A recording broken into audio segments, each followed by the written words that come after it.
Best opportunity for ladies to get a job in army as a captain through lady cadet course LCC 2022। ये lady captain के लिए vacancy announce की है। आप लोगों के लिए बहुत अच्छी अपॉर्चुनिटी कि आप लोग डायरेक्ट कैप्टन सेलेक्ट हो सकती हैं। तो आप इस मौके का फ़ायदा ज़रूर उठाइएगा। कौन अप्लाई कर सकता है और कौन कौन सी उसके लिए क्वालिफ़िकेशन चाहिए या किस कैटेगरी में आप लोग आते हैं। तो सबसे पहले आपको बताता चलूँ कि जो उसकी अप्लाई डेट है वो 28 नवंबर से लेकर 18 दिसंबर है। ठीक है, तो जो उनका इनिशियल टेस्ट होगा, ठीक है, वो 21 दिसंबर से स्टार्ट हो रहा है और 28 दिसंबर तक टेस्ट चलेगा। ठीक है, उसके बाद आती है कि अप्लाई कौन कर सकता है। तो ये एज अ लेडी कैप्टन है तो सिर्फ फ़ीमेल ही अप्लाई कर सकते हैं। उसके बाद बात आती है उनकी एज की कि एज कितनी होनी चाहिए फ़ीमेल्स की।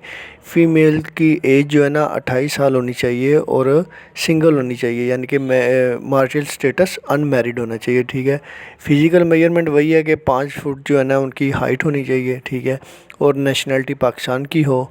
ठीक है, और उनकी जो ट्रेनिंग है वो PMA पाकिस्तान मिलिट्री एकेडमी में 6 माह की होती है। ठीक है, जो डायरेक्ट कैप्टन जाते हैं उनकी ट्रेनिंग सिर्फ 6 माह की होती है PMA में। तो अब बात करते हैं क्वालिफ़िकेशन और कैटेगरीज़।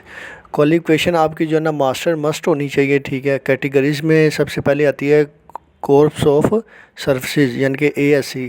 उसमें मांगा हुआ है MS होना चाहिए, यानी कि MPhil या MSc आपकी होनी चाहिए कॉन्ट्रैक्टिंग प्रोसिक्यूटमेंट एंड और फाइनेंस मैनेजमेंट। दूसरा आता है MSc supply chain management, MPhil हो सप्लाई चेन में या फिर MSc हो। ठीक है, उसके बाद आती है कोर्स ऑफ इंजीनियर्स, यानी कि इंजीनियर जो कोर्प है आर्मी की इंजीनियर कोर है, उसके अंदर आपकी बैचलर होनी चाहिए या फिर मास्टर हो GIS यानी ग्राफिक इंफॉर्मेशन सिस्टम, यानी कि मैपिंग में आपकी ग्राफिक्स इंफॉर्मेशन सिस्टम में आपका MS हो या फिर BS हो 4 साल। ठीक है, उसके बाद है MSc इन इन्वायरमेंटल इंजीनियरिंग। ठीक है, उसमें बैचलर हो या MS हो इन्वायरमेंटल इंजीनियरिंग में। उसके बाद है MS इन सिविल इंजीनियरिंग, यानी कि बैचलर या MS इन सिविल इंजीनियरिंग। उसके बाद आती है सिग्नल कॉर्प्स।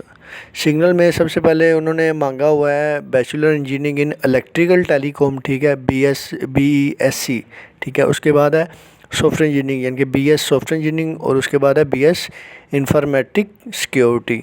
उसके बाद चौथे नंबर पे है corpse of electrical and mechanical engineering, यानी कि EME कोर जो है आर्मी की। ठीक है, उसमें bachelor in electronic engineering, bachelor in mechatronics engineering.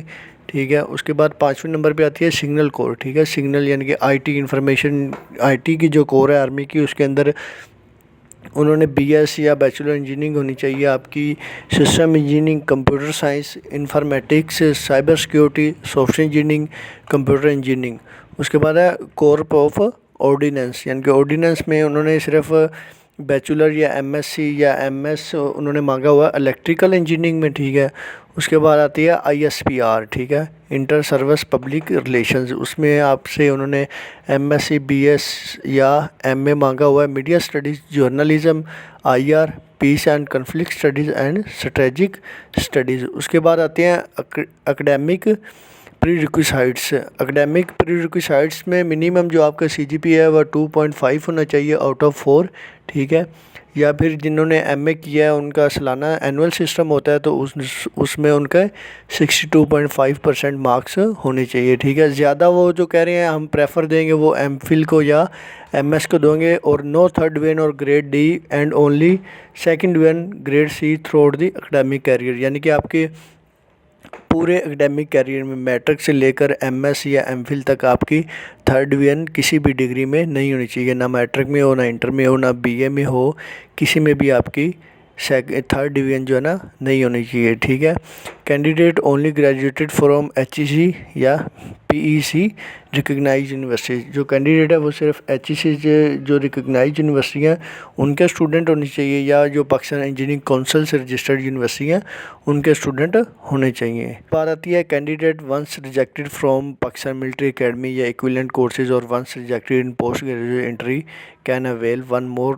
Chance for post graduate course only, यानी कि जो पाकिस्तान मिलिट्री एकेडमी में जिन्होंने पहले जो है ना FSC के बाद जिन्होंने अप्लाई किया था उनके चांस पूरे हो गए थे 2, उसके बाद जो थर्ड चांस मिलता है वो जब आपकी मास्टर हो जाती है, आप डायरेक्ट कैप्टन के लिए अप्लाई करते हैं तब आपको थर्ड चांस मिलता है। तो उनके लिए एक और चांस अवेलेबल है, वो इसमें पोस्ट ग्रेजुएट कोर्स में अप्लाई कर सकते हैं। तो उसके बाद है candidate acquired qualification as private student is not eligible, यानी कि कैंडिडेट की एज प्राइवेट एमए या एमएससी किया हुआ है या बीएससी किया है वो इसके लिए एलिजिबल नहीं है, ठीक है। उसके बाद बात करते हैं कि इन एलिजिबिलिटी कंडीशंस, कौन कौन से लोग अप्लाई नहीं कर सकते हैं। Service screened out in service selection board, यानी कि जो ISSB से 2 दफ़ा रिजेक्ट हो चुके हैं वो अप्लाई नहीं कर सकते, और जो आर्मी मेडिकल बोर्ड से CMH हॉस्पिटल से जो अनफिट हुए हैं, परमानेंटली डिक्लेयर अनफिट है, वो भी अप्लाई नहीं कर सकते, ठीक है। और जिनको हेपेटाइटिस B एंड C है वो भी नहीं अप्लाई कर सकते, और जिनको आर्मड फोर्सेज हॉस्पिटल ने क्लियर अनफिट किया हुआ है वो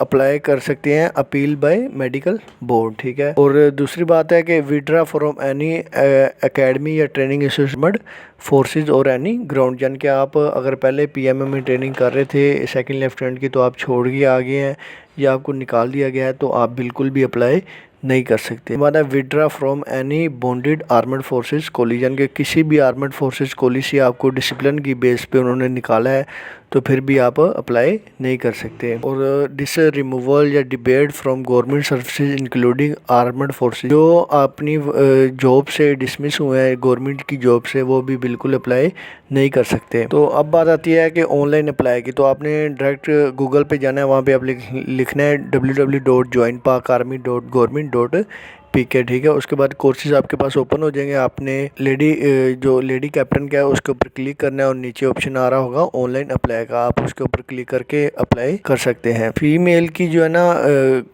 रनिंग होगी, ठीक है, फिजिकल टेस्ट में उनकी रनिंग होगी जो कि 1.6 किलोमीटर है इन 14 मिनट्स, यानी कि 14 मिनट में आप लोगों की रनिंग होगी जो वो क्लियर करेगा और इनिशियल टेस्ट क्लियर करेगा। उसके बाद फिर उनका ISSB होगा, ठीक है। शॉर्टलिस्टेड कैंडिडेट को वो मैसेज करेंगे टेस्ट के लिए, ISSB के लिए, या आपको कॉल लेटर देंगे कि आप लोग जो है ना भी है तो आप ISSB सेंटर में आ जाएं।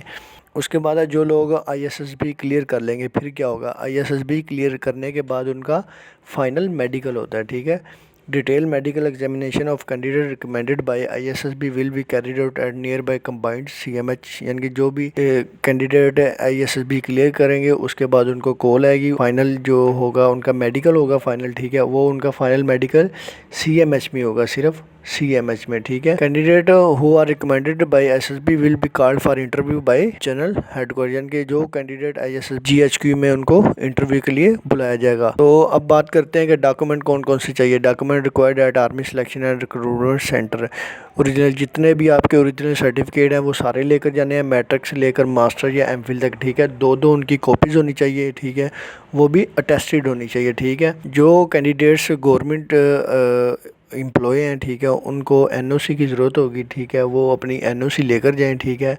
उसके बाद अटेस्टेड कॉपी ऑफ डोमिसाइल, ठीक है, डोमिसाइल की कॉपी, अपनी शनाख्ती कार्ड की कॉपी, ये आपने ओरिजिनल भी साथ लेकर जानी है और कॉपीज़ भी साथ लेकर जानी है।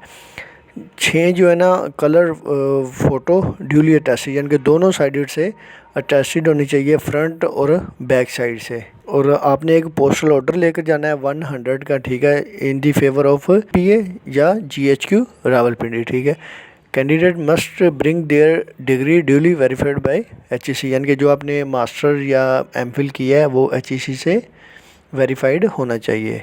उसके बाद जो उन्होंने नोट दिया वो ये है कि जिनका पुराना शनाख्ती कार्ड है, old national identity card will not be accepted, तो जो पुराने ID कार्ड है वो एक्सेप्टेड बिल्कुल नहीं होंगे, ठीक है। तो आप अभी से ऑनलाइन अप्लाई करके और अपनी तैयारी शुरू कर दें, ठीक है। तो नेक्स्ट जो भी प्रोसेस होगा या नेक्स्ट जो भी इंफॉर्मेशन आएगी वो मैं आपको अपने इसी पेज के ऊपर शेयर करूँगा, अपनी दुआ में याद रखिएगा। उम्मीद है आपको समझ आ गई होगी, अगर कहीं से मसला हो तो आप कमेंट करके पूछ सकते हैं। इनका जो आर्मी का सिलेक्शन सेंटर है लाहौर में, वो वाल्टन रोड के ऊपर है, ठीक है, आर्मी सिलेक्शन सेंटर, ठीक है। तो आप इजीली जो है ना वहाँ तक पहुँच सकते हैं आर्मी सिलेक्शन सेंटर में। तो जो इनकी टाइमिंग है आप उसी टाइम कोशिश करें कि उसी टाइम के ऊपर पहुँचे, लेट ना होए, और अपने टेस्ट की तैयारी अभी से स्टार्ट कर दें। इन डिग्रीज़ के अलावा कोई भी अप्लाई नहीं कर सकता, ठीक है। जो उन्होंने रिक्वायरमेंट दी हुई है, जो क्वालिफ़िकेशन उन्होंने मांगी हुई है, सिर्फ वही अप्लाई करेंगे, ठीक है। और मज़ीद इसी तरह की वीडियो देखने के लिए आप मेरे चैनल को लाइक एंड सब्सक्राइब ज़रूर कीजिएगा। नेक्स्ट इंशाल्लाह मैं और जो भी जॉब आएगी मैं आपके साथ इसी पेज के ऊपर शेयर करूँगा। अल्लाह हाफिज़।